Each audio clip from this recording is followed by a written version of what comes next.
Французька армія заявляє про готовність до найважчих боїв. Французькі сухопутні війська готові відповісти на будь-яку загрозу, оскільки вони готуються навіть до найважчих боїв, заявив їхній командувач в опублікованій у вівторок заяві.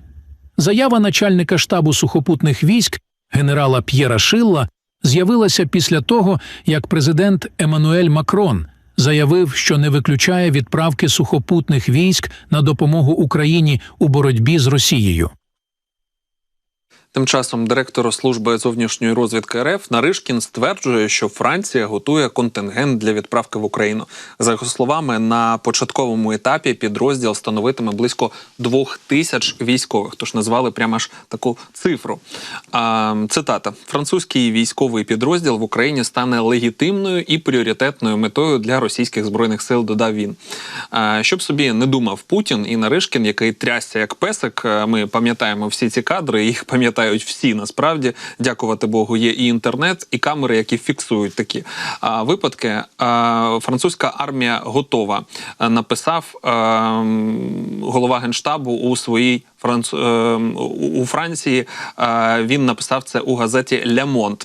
Цитата. «Якби не розвивалася міжнародна ситуація, французи можуть бути впевнені, що їхні солдати готові відповісти», сказав він. Шил сказав, що демонстрація французького військового потенціалу допоможе стримати будь-який напад на Францію.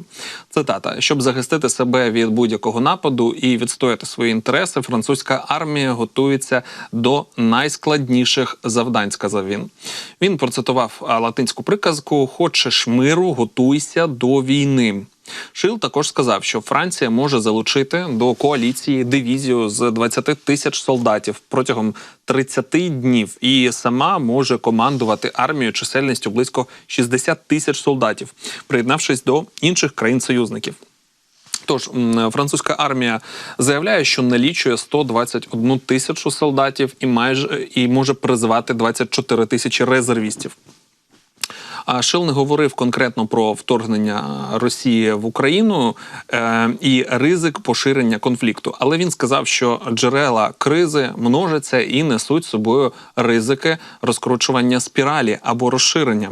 Його коментарі є останньою суворою оцінкою ситуації з боку провідного європейського воєначальника. Нагадаю, що начальник британського генерального штабу генерал Патрік Сандерс заявив у січні, що британські громадяни повинні бути готові воювати в потенційній сухопутній війні. Головнокомандувач шведської армії також стривожив багатьох своїх співвітчизників, заявивши, що шведи повинні морально готуватися. Позиція Макрона щодо президента, так би мовити, президента Росії Путіна, стає дедалі жорсткішою. Нещодавно французький лідер назвав Путіна загрозою не лише для України, а й для безпеки всіх європейців. Франція також звинуватила Росію у шквалі кібератак і дезінформаційних кампаніях. Макрон, який неодноразово заявляв, що Росія не може виграти цю війну, шокував європейських союзників у лютому, відмовившись виключити відправку західних сухопутних військ. Він також назвав війну в Україні екзистенціальною для Європи. Однак французькі депутати та експерти публічно занепокоєні нестачею обладнання та боєприпасів, що, за їхніми словами, призведе до припинення будь-якої прямої конфронтації з сильним ворогом вже через кілька місяців.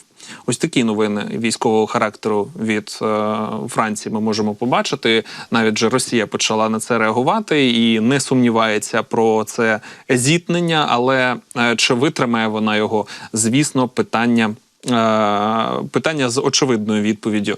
І, відповідно, навіть якщо ми беремо те число, яке Наришкін назвав, 2000 солдатів, навряд чи французька армія, якщо навіть в такому чи в будь-якому вигляді прийде на територію України, буде саме воювати безпосередньо на лінії фронту, на лінії зіткнення. Як зазначають багато експертів, це можуть бути якісь посади в тилу, які мають характер важливих, і вони відповідають за безпеку, саме протиповітряну чи налагоджування якоїсь техніки, якихось ракет, налаштування і пуск.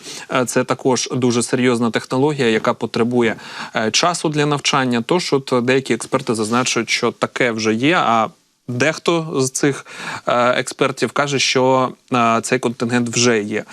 Ну, от такі маємо справи.